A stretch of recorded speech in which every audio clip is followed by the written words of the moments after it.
It's often said that brewers make wort, but yeast make beer. In this episode, we're going to sit down and talk with Dan Pedler, the home brewer behind the commercial brew, Where the Wild Things Are. He'll talk to us about the process involved in making that beer and how you can harvest your own yeast to make your own unique brew at home. Stay tuned.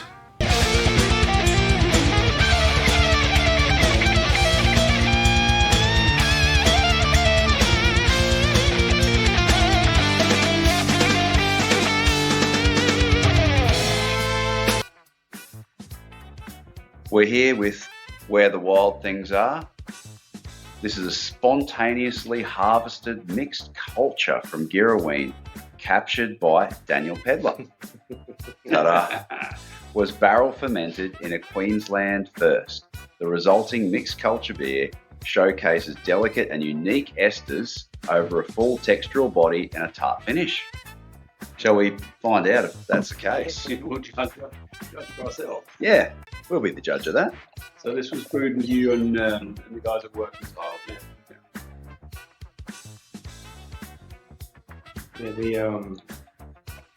It's like a sample of this beer. I've got maybe 2 bottles left of the original. Oh yeah, it's still around. The original with the original yeast. So I don't know. Don't know what to do.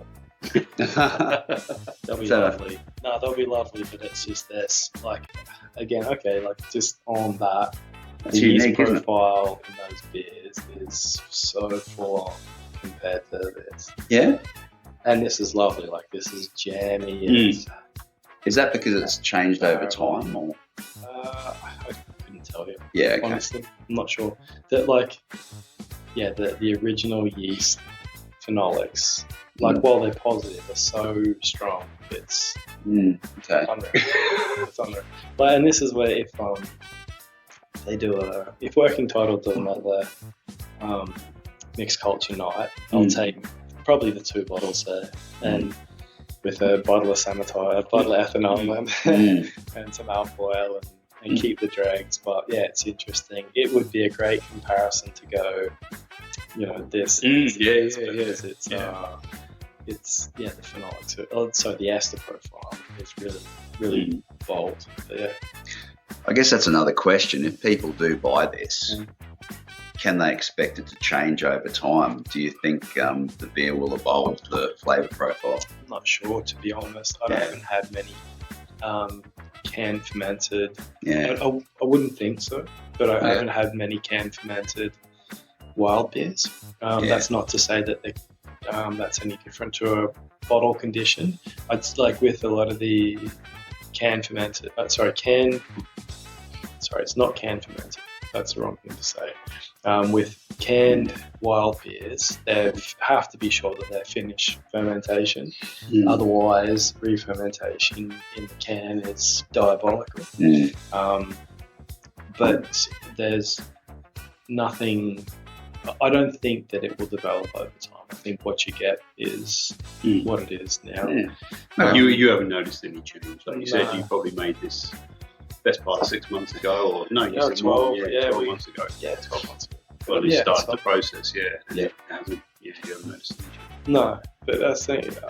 I'm not sure even with, if you had a side-by-side comparison with high-end bottle-conditioned beer, what difference you would notice over time. And it's difficult to know today versus 2 years' time. Course, it could just be the value of just coming for it. That's how I remember it. Yeah, that's right. It doesn't mean much. But it's sort of, I'm really, I would never have done this beer this way just for scale and the availability of barrels but again, I guess that leans into the whole scope of rolling the dice and using what you've got. And if you've got a barrel use that barrel. If you don't, you do a clean ferment, and that is completely different. But there's no right or wrong way. But it's definitely like the color of the beer definitely has come out way darker. I'm sitting in this was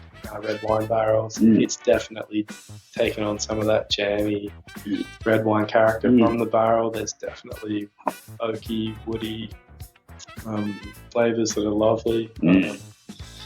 Again, fermentation, this, like you look at a timeline to ferment a lot of these beers, and you go, okay, it's a mixed culture. It could take months or whatever. Fermentation's done in weeks, in 2 weeks. If you did a stainless ferment with this yeast, it's done in 2 weeks. And that's not needing extra time to, like, if it's got a little bit, it's just slowly chewing through a little bit extra.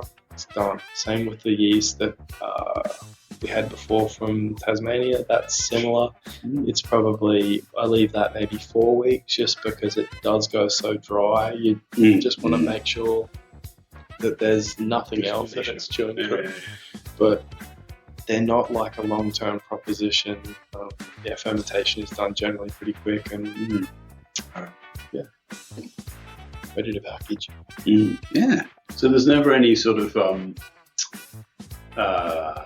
question or intention to finish them deliberately a little bit higher. Like you wouldn't, I know the dryness obviously is part of the character of this particular beer, but obviously you could, like you said, I don't know where this one finished, but the one we had earlier you said was below 1, but if you wanted a bit more body in it, 10-10 or something like that, I mean, you could stop them off, right? But I mean, then you've got to just be aware that it hasn't finished. I mean, you could use, if you're going to carbonate in a bright tank, you could use a yeast retardant like potassium sorbate or something like that. You could pull them up wherever you like. Finish it off. But it's something that, I think if you're going to aim for that, you'd probably just change how you mash. You'd just sort of maybe look to mash a bit hotter and just sort of, I don't know, and trust that you might have some sugars that don't get fermented. I think that's sort of the risk that you take if you're using a yeast mixed culture that you really don't know what's in it. You might have the best intentions that I'm going to finish this a bit sweeter. I'm going to, with your traditional brewing hat on, I'll mash it a bit higher. I'll have sugars that will be there at the end, and you don't. So it's sort of. But I can't think why you want a bigger, higher finish gravity for these kinds of beers. Right? I mean, a big part of the appeal and the balance is having that dry, refreshing finish. Right? I mean, that makes it desirable.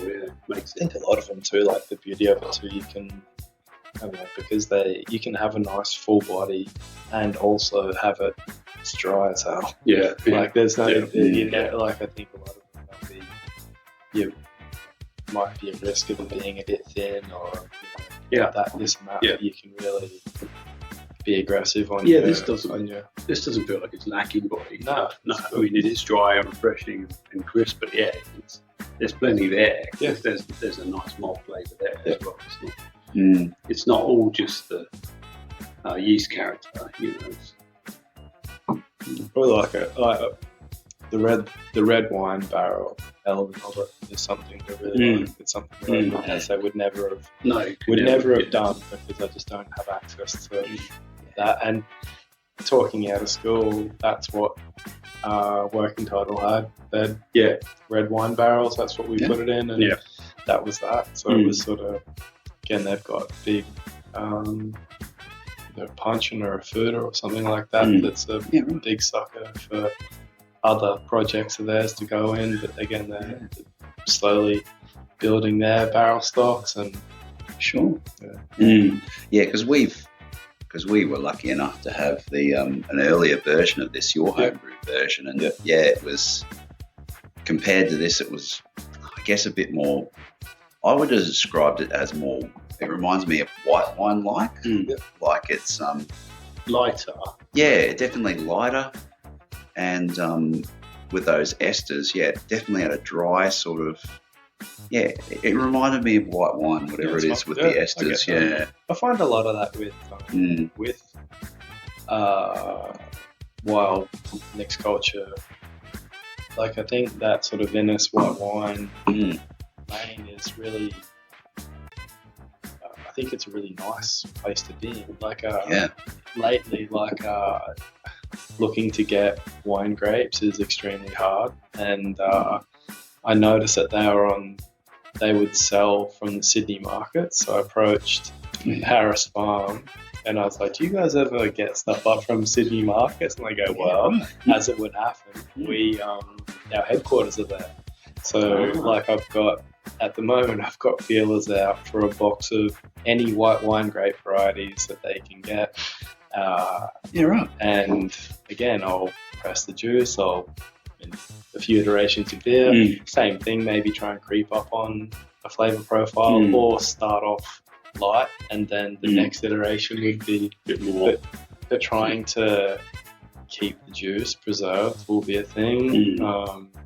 There's a lot of potential challenges here. And then also the skins. I've got Fiano grape skins in the freezer at the moment. I've probably got 5 kilos or more that can add to beers. That was the beer that was in QABC and AABC was this yeast aged on the Fiano grape skins, which again gives it, like, the amount of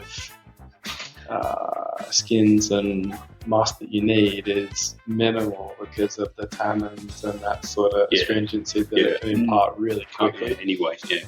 And I think that's the key too, is a lot of this stuff can give you a really nice subtle flavour over time. Other things can be very aggressive and very astringent quickly, so you need to just be mindful. You either got to check them often, or use a really light touch and add more. Let that sort of flavour profile develop over time, knowing that you've added bugger all stuff. Yeah. What was the process like brewing that beer, your beer, where the wild things are? What part did you play, and how did they do it? I imagine you came in with some bottle dregs or maybe a starter that you'd made, and they took it from there. So maybe you could just describe what happened. Yeah, sure. So we organised a brew day, worked out the recipe, scaled a recipe that suited with hops that they had on hand, whole cone hops from Working Title, and I came in with a batch of prop yeast. I don't have the equipment to do cell counts or microscope slides to check that sort of stuff, so I'm generally pouring some out to get rid of dead or unviable cells, and then propping the viable cells, and I just generally scale up on that. Like, I'll scale up to maybe 10 times what I think I'll need, and then we inoculated 4 barrels, so that was 1,200 litres. So did you do the propagation to get enough yeast for a commercial batch yourself? Yeah. All right. So I imagined it probably went out to a commercial yeast provider, but no. So you did that here yourself. Yep. Okay. I think that's sort of I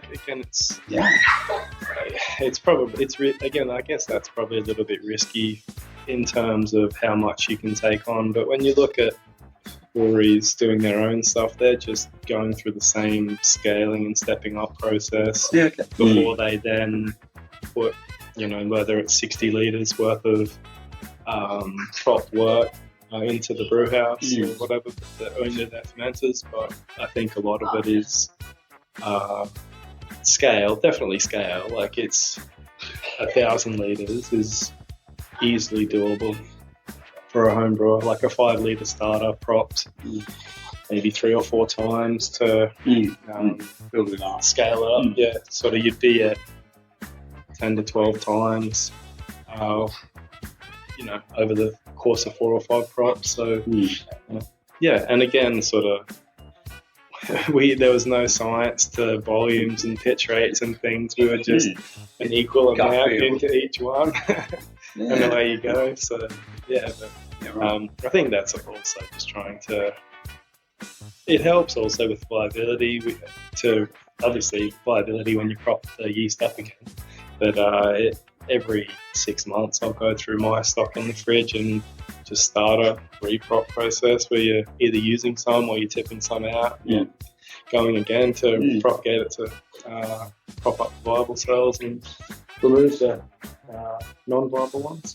So you do that every so often with your cultures going, just to every keep 6 months. Yeah, okay. So I label everything, escape, and just sort of force them off and reprop again. Cool. A bit like yourself. Yeah, that's right. Yeah, you got to keep it fed otherwise. Yeah. So you'd obviously made a beer with that yeast before. Right? Yeah. So you'd taken that beer into that. Yeah, that was weird. Yeah. So they knew what it was. It wasn't a complete shot in the dark. That's right. They knew what they were kind of doing. So I initially started doing stuff after a meeting at Pubs with Jay Harrison back, who's doing some really cool and interesting stuff for a project that he's got coming up. He's maybe got a dozen or more beers in barrels fermenting at the moment, which is I've tasted some and they're delicious. Yeah. But I got a 300 litre anodizing tank from near where I work, and we cleaned it and put a 1/2-inch cam lock fitting on it, and we would brew 200 litres here or at Ballistic when Jake worked at Ballistic, and we take it out, heat it up, sour it, and leave it with a muslin cloth that Mum sewed, and ratchet strap the muslin cloth to the top to stop possums and other stuff getting in there. So you've gone out, things bigger than bacteria. Yeah. So you've gone out, camped in Girraween, and you've already brewed your beer. Yeah. You've put it in a Cube. Yeah. Oh, a cube. Yeah. Yeah. And just the top. So I put it in a cube to travel out there. I take out just one of the 3-vessel pots with a 3-ring burner, heat it up out there, sour it. Again, so I take out pH meter, take out all the ethanol and anything to limit your risk to contaminating your own beer. And leave it heat it up to almost boiling. Strap a muslin cloth to the top with a ratchet strap because possums will climb on top of it, and you'll see in the morning anywhere you go there'll be muddy footprints sitting on top of your muslin cloth, so don't underestimate that. But that's how it goes. And then in the morning you're recubing your wort because it will have the tiniest amount of microbes in it. Sometimes they take a day or two to start fermenting. Sometimes they'll take 10 days to start fermenting, and you'll see. And sometimes they'll get little bits of other stuff growing on the side, and then the oysters or whatever really bad bacteria is growing. And but it's sort of varied length of time. But from my experience, the better yeast I've got have been open air capture and not from flowers and things like that. I find that you have a much higher success rate from flowers, but I find that the yeast I have got in open air captures has been cleaner and definitely more palatable. There's maybe only once that it's been really sulfury and almost like you get lagers that are sulfury, but you get some of the yeast you get a noxious gas. But and I guess that sort of leans into what we were saying before, where the yeast themselves don't really care. Like they don't care for your palate. They're just doing the job. They're consuming sugar. They're producing phenols and esters as a byproduct of CO2. And so it's the roll of the dice, the constant roll of the dice that will yield the result. And when I look at it in terms of if you're just doing a starter, you're doing a DME starter, it might cost you $10 to roll the dice. So if you or you could brew a little bit extra doing a low IBU beer. again, it doesn't have to have raw mold or anything like that in it. Just you could do it one in your front yard. You could put 5 litres more into a pot, see how you go. Yeah. Low IBU, where you go. Yeah, so I guess that's the criteria. 8 to 10 IBU, soured to 4.2 to 4.5 pH. That's it. The cooler the better, generally. The clearer the better, generally. But, yeah. And go out into a national park or somewhere, cover it up well and hope for the best. Yeah, well, we do it just in plain sight of everyone else. You get a lot of wild looks. It would look weird. Yeah, I sort of pictured you guys right in the middle of the field, but I don't suppose you were, right? That's pretty impractical. Like, you just rocked up in some car park. I mean, there's heaps of places. If you could go at high camp or anything like that, you could go and on someone's property. You're having a fire anyway. It's sort of But normally we're doing it in the national park, in the camping area. People look at you like you're making hard drugs because you're a stainless steel pot. You've got it in the middle of nowhere. But again, I don't think I've been on a yeast trip yet that somebody hasn't come up and asked questions, and you run them through it and they're blown away by it. Yeah, of course. But I think a lot of it too, like people look at the wild yeast capture, and it is I'm not saying it's a dark art or the only thing hard about it is just that you're probably going to fail many, many, many times before you get something good. So if you're willing to fail, then the reward is something unique, and how nice to have something unique. Now I know. So okay, first try, I'll go and try and get something from my garden.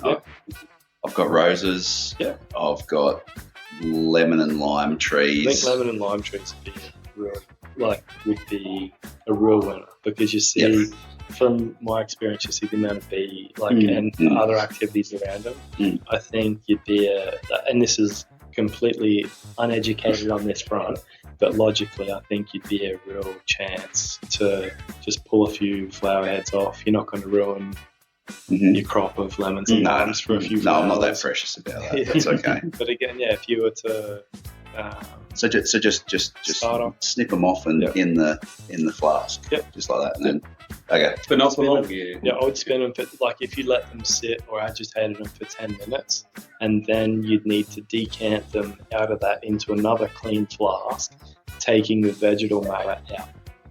So you put just the liquid goes into a clean flask, and the flowers stay and get chucked away. Oh, okay, yeah. So strain the flowers out. Yeah, okay. Yeah. And then that's it. Then you don't have any vegetal matter to give you. So that vegetal matter sitting in wort for a period of time gives off flavors that will skew your perception. So just mitigate that risk by getting rid of them. Everything that you've washed off the flowers will be it's suspended in wort. And again, all I do is with ethanol spray alpha oil and wrap around it. That's the easiest way to do something at a home level. And again, I have had 100% success. It's super interesting, generally super exciting the first time you get it, and you can smell these potentially beautiful flavors. But make sure you do the second one too. I think it's hard also to see in the first iteration, because you're pre-souring the wort. You're not seeing true character of what the yeast will do in terms of pH. So you go, you'll have a taste of it, and you go, this tastes sharp. This is because you've soured, just because of the lactic matter. It might even change the expression of the yeast, right? As soon as you sour it, it's But I think all you're aiming to do in that first iteration is to lower risk to bad bugs. So if you get something, you've just cancelled bad bugs out. You've got something that's in a relatively good window, and then when you make your next starter, you just make a standard 10 to 1 starter. Go again, check your pH at the start, check your pH at the end. It's quite interesting. Should have dropped by a point like normal fermentations. Yeah, but you're not going to be starting at 4.2 and then going to 3, which some of them have done, and you go, holy, this is lambic territory, this is great, and it's just followed standard fermentation route of a barrel. But no one else will have done that particular yeast strain. No one else will have That's a very good chance. That's what Dan's saying. Like having a unique thing is quite rare. Yeah, but I think that's a good analogy. What you mentioned before, it's like panning for gold. Like you might strike gold. Yeah, I think so. You might not, but you probably won't every time. Yeah, what's the downside is you'll get something that isn't desirable, and $10, a couple of hours or an hour. Yeah, that's right. And your $10 have gone down. Chance the amount of times I'm driving around somewhere, like coming back from Stanthorpe as well, we'll have the wort that we've queued. Normally I'll go out with friends, and again, you look at it from a perspective that the worst thing that can happen is that you don't get a yeast, but the trade-off was that you spent a night with your mates having a few beers, having a laugh. Yeah, that's exactly right. You go, so there is no downside to a day like that. But we'll be not inside the national park because you can't cut flowers and stuff inside the national park, but there's cherries on the side of the road, there's stuff. So as soon as you're outside the national park, we'll be we've always got, again, scissors, and we've got other, we'll take Fisher flasks of wort, and again, we can't just rinse them for 10 minutes and then get them home, but we'll just cut the flowers into the flasks, put them in the car. We might get 2 or 3 samples. Once we get home, we'll go through the process of decanning and straining the vegetal matter out, and then you've got 4 or 5 flower samples that are from different spots on the way back, and still probably a pretty clean environment. Yeah, sure. Again, a lot of it is like you could go off the highway, but generally on the highway or thereabouts. So again, it's not city air. But I think you're much better chance to stuff like that. If you've enjoyed this video, why not give us a thumbs up and consider subscribing for more content. Let us know in the comments below, have you tried a wild yeast capture? If so, how did it go? Was it successful, or do you have a horror story to share? Either way, let us know. Until next time, keep brewing.